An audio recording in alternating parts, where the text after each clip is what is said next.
My name is Micheu Stephen.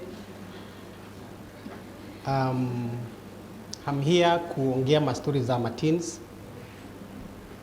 because it's my story as it is written. And I want us to just to think about our teenagers. Mom spoke about the children and the way they are coming up. But I want us to look at ourselves at a level where we are very productive people that are making decisions for their life. And so I want to say that during my work as a nurse, I did what we call an observational study to the children and the teenagers that we have.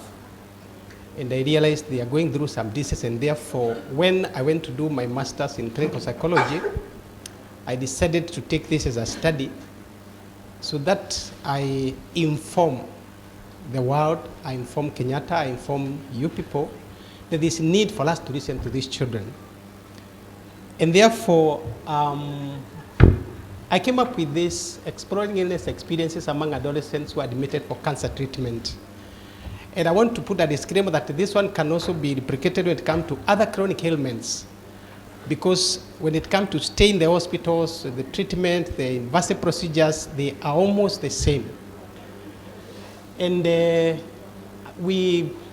had this objective to explore illness-related experiences among adolescents. Now, the World Health Organization has given us 11 to 18 as the adolescents.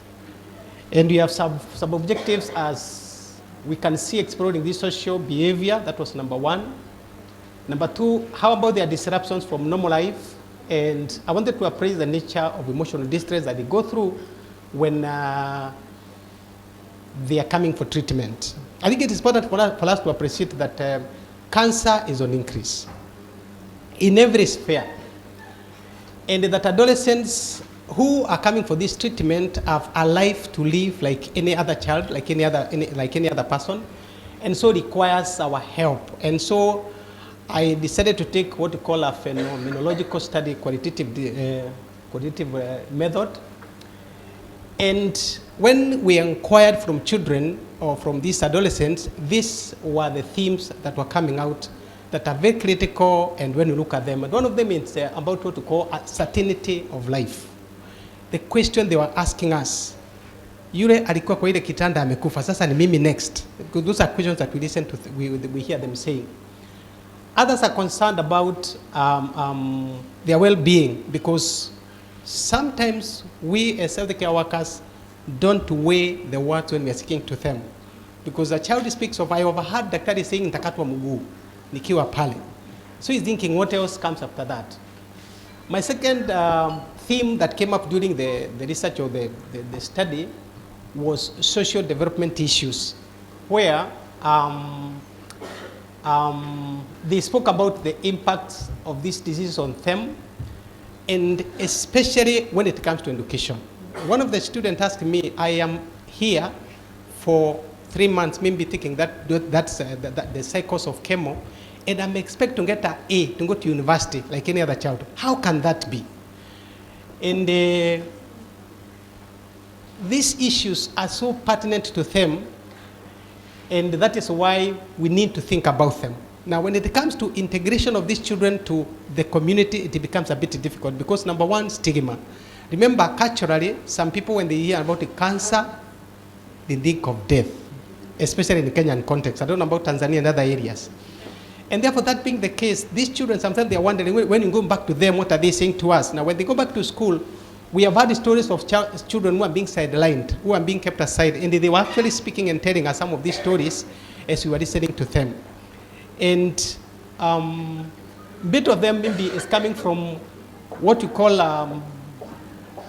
their physical well-being, or their physical effect on this chemo. Now, the one who was presenting yesterday about cancer spoke of the hair being the crown of ladies. Now, some children tell us, I'm going back to school without the hairs. What will I tell my colleagues? And when they look at me, now sometimes they speak of nail beds becoming black because of maybe the effect of chemotherapy or other areas. What do we do? Now, the other bit is about psychological.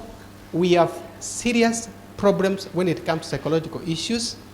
I don't know whether it's because we've not embraced the mental health issues, because being a psychologist, started by being a nurse, now a psychologist, I can attest that we have a serious problem when it comes to embracing psychological issues or mental health. But thank God, because of COVID, it came and it helped us to realize, Allah, so we need psychologists in the service. And I believe some of the hospitals have actually picked them. Now, these issues, these children, they express some psychological issues. Sometimes they blame themselves. Sometimes because of even, they could be the effects of the drugs, or sometimes become mood swings. When I get to school, I'm so angry with the people. Remember, there is association between stress and irritability and such things. So the next one was the spiritual. Some, they blame God. Because these are the questions we also ask, why me? God, where were you? And they also learn from us.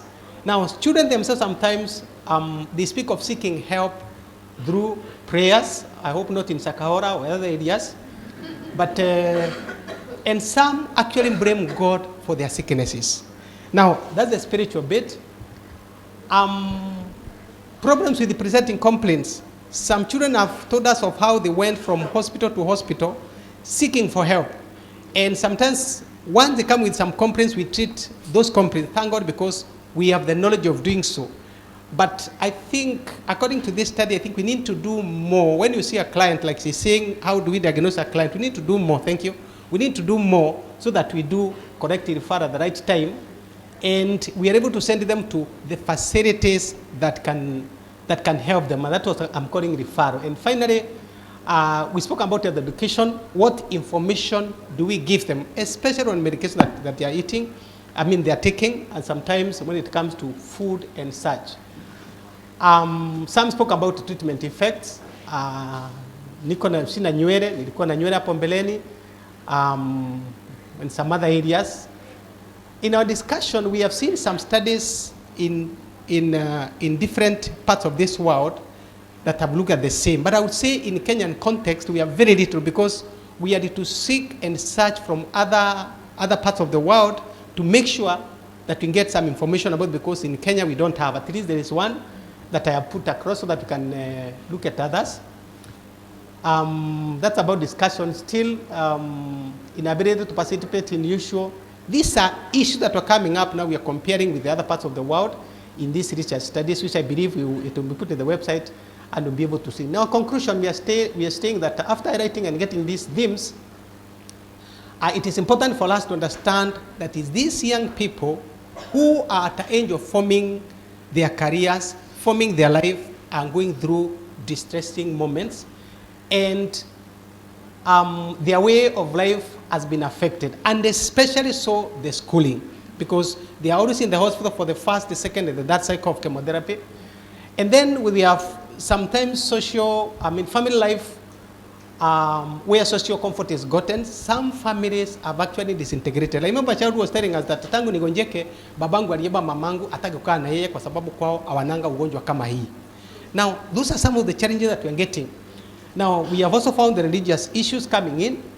And finally, we have what we're calling recommendations. I think, and I looked yesterday, and I realized there's a place where the government in 2013, War et al., were looking at the preparedness of schools doing e-learning. And this is what I am impressing on us, that is somehow the hospitals where we work can actually put a near school environment where these children can be sometimes reminded that you are still a student and you can be helped. Last year but one, there was a pilot study which was begun by the Ministry of Education where Alliance Girls teachers were teaching some people in Nunguni, in somewhere in Eastern. And I want to believe we can carry this to our hospitals and also set up something like a classroom where these students or these children can be, so that at least they can be able to see what is happening and they can be in touch with what's happening in the schools. Secondly, we are talking about psychologists. I am aware that this is one of the professions that maybe looks like it's a bit far from nursing, but remember it is with the patients. And we have to think about psychologists working with us in hospitals so that they can help us to get this psychological distress handled. And finally, or second last, We have linkages and the integration. These children, when they go back to school, we have a serious problem because the teacher whom they are going to is living the same culture where we think cancer and death are equal. So when you see the child who is having cancer, you think he will die tomorrow. And finally, I am saying we need a lot of sensitization and health talks on cancer issues in schools and community. And I think I end at that, and thank you.